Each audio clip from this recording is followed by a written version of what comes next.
आज मैं आपको एक बहुत ही मजेदार कहानी सुनाने जा रही हूँ। राजा विक्रमादित्य का सारा समय ही अपनी प्रजा के दुखों का निवारण करने में बीता था।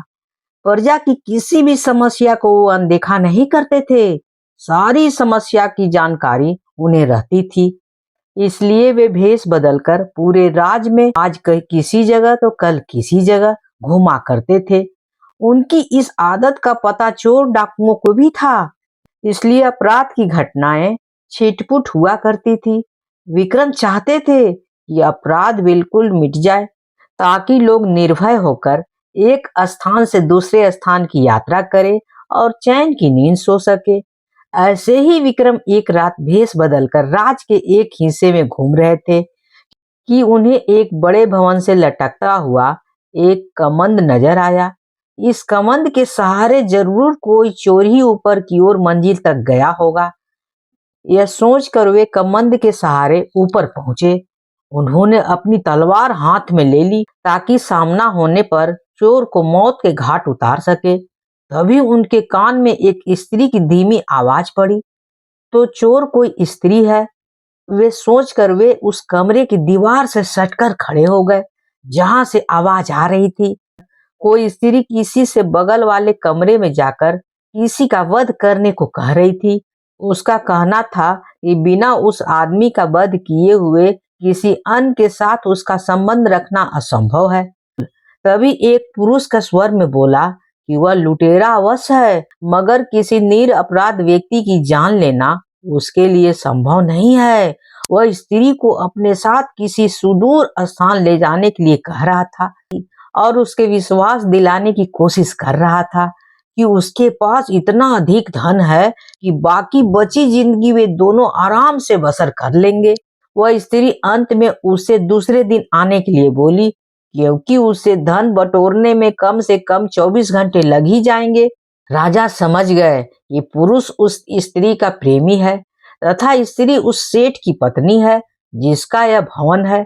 सेठ बगल वाले कमरे में सो रहा है और सेठानी उसके वध के लिए अपने प्रेमी को उस्का रही थी।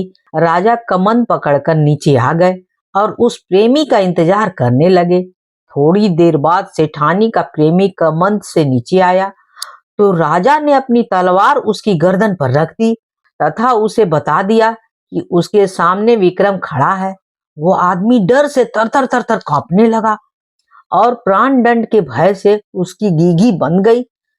जब राजा ने उसे सच बताने पर मृत्यु दंड न देने का वायदा किया तो उसने अपनी कहानी इस प्रकार से बताई। मैं बचपन में ही उससे प्रेम करता था तथा उसके साथ विवाह करने के सपने संजोए हुए था।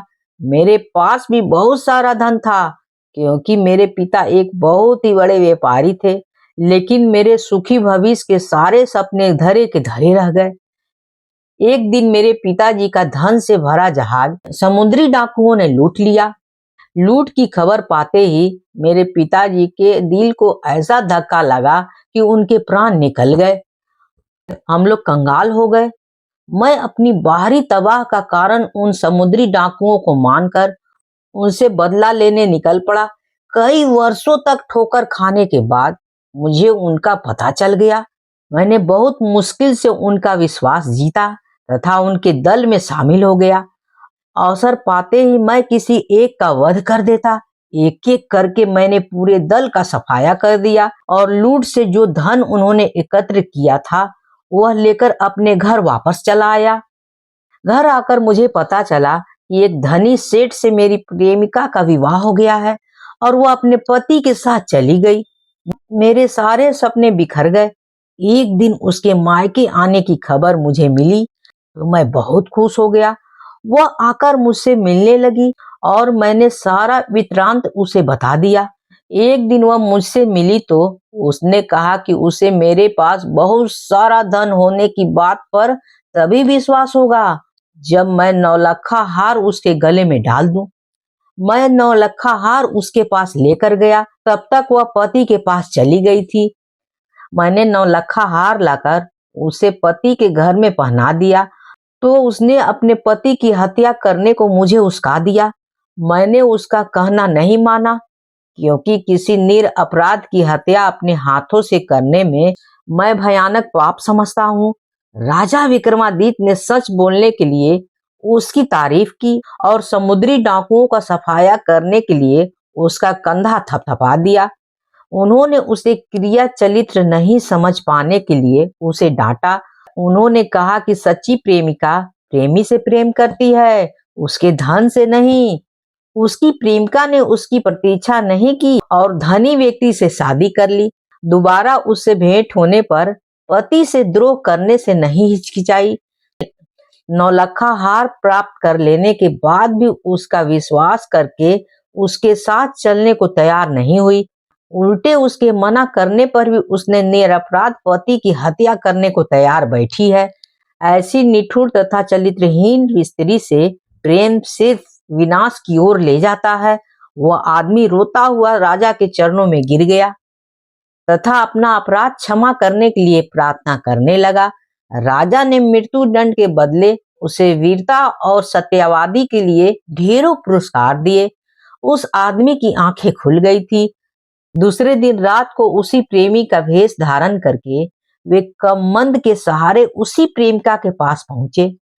उनके पहुंचते ही उस स्त्री ने स्वर्ण आभूषणों की बड़ी सी थैली उन्हें अपनी प्रेमी समझकर पकड़ा दी और बोली कि उसने विष खिलाकर सेठ को मार दिया है और सारे सोने के आभूषण और हीरे जवाहरात चुराकर उस थैली में भर लिए हैं। जब राजा कुछ नहीं बोले तो उसे शक हुआ और उसने नकली दाढ़ी मूछ नोच ली। किसी अन्य पुरुष को पाकर चोर चोर चिल्लाने लगी तथा राजा को अपने पति का हत्यारा बताकर विलाप करने लगी। राजा के सिपाहियों और नगर कोतवाल नीचे छिपे हुए थे। वे दौड़कर आए और राजा के आदेश पाकर उस अत्याचारी चरित्रहीन स्त्री को गिरफ्तार कर लिया गया। उस स्त्री को समझते देर नहीं लगी कि भेष बदलकर आया हुआ पुरुष खुद विक्रमादित्य थे। उसने झट से विष की शीशी निकाल ली और विषपान कर लिया और राजा देखते रह गए। अगर कहानी अच्छी लगी हो तो please like share and subscribe तो जरूर कर दीजिएगा, भूलिएगा बिल्कुल नहीं। कहानी होती है समाप्त।